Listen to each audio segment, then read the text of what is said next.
Yes, well, as we get older and older, I'm 77 right now.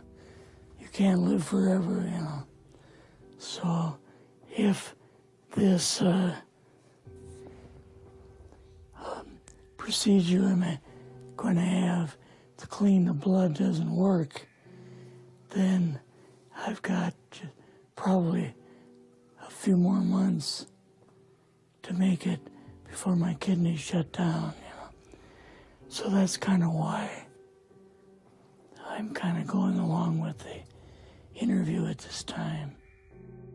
La CIA es una de las mayores agencias de inteligencia del gobierno de Estados Unidos y al mismo tiempo es una de las más poderosas en todo el mundo. Tal vez nunca sepamos a ciencia cierta qué nos esconden, o tal vez eso pensaron ellos. Este exagente de la CIA es también un hombre con una enfermedad que acabará con su vida en un par de meses. Y por ende, no tiene el miedo de contarnos todo lo que ha visto mientras trabajaba en la CIA, incluyendo archivos clasificados del gobierno y del ARIA-51.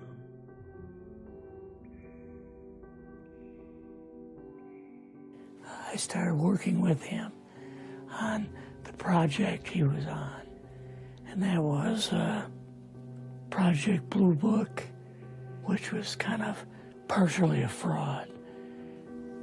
You're saying some of the Blue Book cases were, Yes. were completely fictitious? Yes. But the cases that we got came from, I think it was Fort Belvoir, Maryland. Mm-hmm. Fort Belvoir? Yeah, and it didn't come from the Pentagon, or it didn't come from CIA headquarters. But we would get reports about a certain sighting that they had in Mexico or Italy or something like that.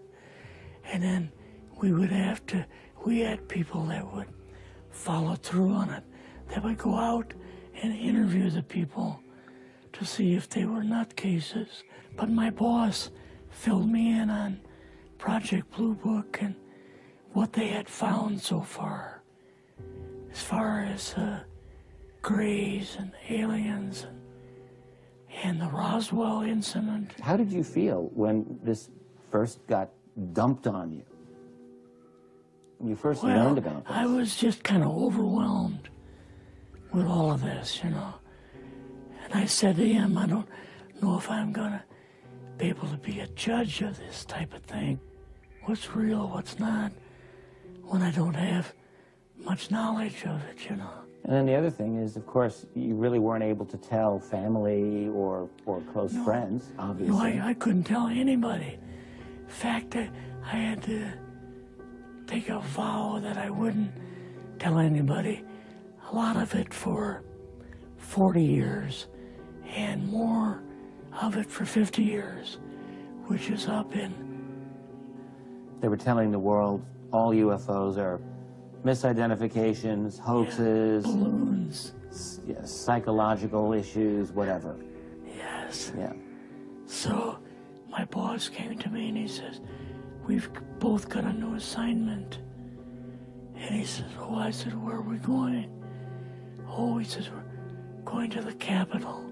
We called the people in from MJ-12, from ARIA-51 and S4, but they told us that the government had no jurisdiction over what they were doing. Eisenhower was going to invade Yes, ARIA-51. Yeah, with the First Army. So you go out with your superior. Yes. You fly out. You land. What happens? Can you describe this whole process, what you saw? They took us the 13 or 15 miles south to S4 and like different garage door openings. And in these garage door openings, they had like different saucer crafts. The very first one had the Roswell craft in. It was kind of crashed up, but apparently every alien that was in it died except for a couple. So you see the Roswell craft, and what are some of the others that you see? Well, the Roswell craft was really strange because it looked like real heavy aluminum foil. We could rock next to it, and you could rock it. The whole thing probably weighed 150, 300 pounds. Could they tell what the source of power was of this craft? Yeah, it was like a reverse gravitational thing of some kind. In fact, one later on, I got the mathematical code for reversing gravity in a 3x5 card. I guess there are different types of grays and so on. How did you see that evidence? Well, at the later on at S4, we viewed the autopsy film, and then the colonel said, "What we've got in here is we're interviewing a gray alien." All right, right there. How did you feel at that moment? Well, I thought, boy, we had no idea we were going to see the real thing. All we saw was film. You had to have a little bit of heart racing at that Yes. moment. My boss was able to go in and had like a partial interview with him. So what did this gray alien look like? Could you describe him a little bit? This one looked a little bit oriental. So I'm just wondering if it looked almost human, what about this didn't look human? No, it didn't look human as far as the skin tone and basically the shape of it and the size. How was its head size compared with a normal human, for example? Brain was kind of a little bit bigger, and some of the nose was very, very small, and the ears were just like holes. Mouth was very small. You and your supervisor, Yeah. superior officer, and now you're meeting with the president? Yes. Can you describe this? Well, we met with him in, the second story of the old OSS warehouse building. And Eisenhower and Nixon were there. And also Hoover was there. So he asked us what was going on.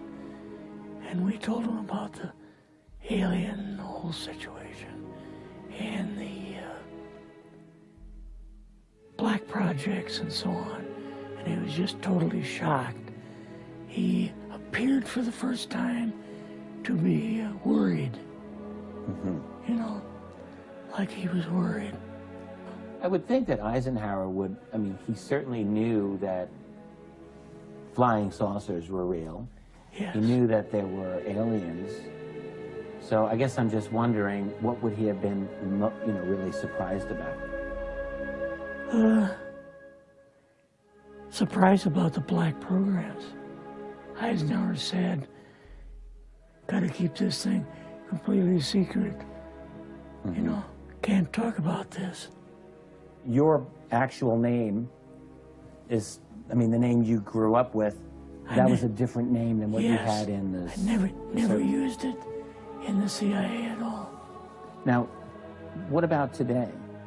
You're going on the public record, and this is still sensitive information, even though earlier you talked about, security oaths that maybe expire after a certain period of 50 time, years.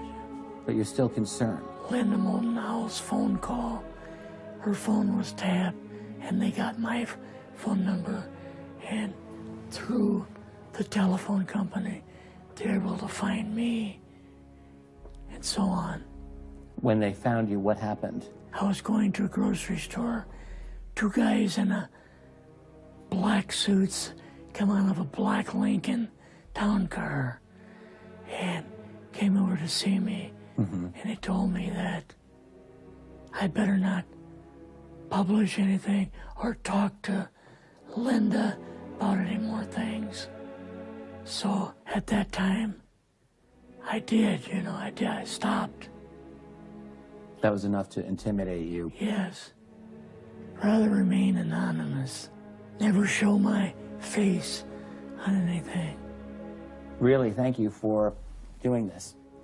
Yes, this was, I guess, kind of a good idea because I feel much better having talked about it.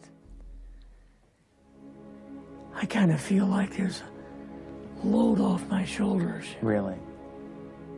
Because I had an awful lot of secrets that I had kept over the years.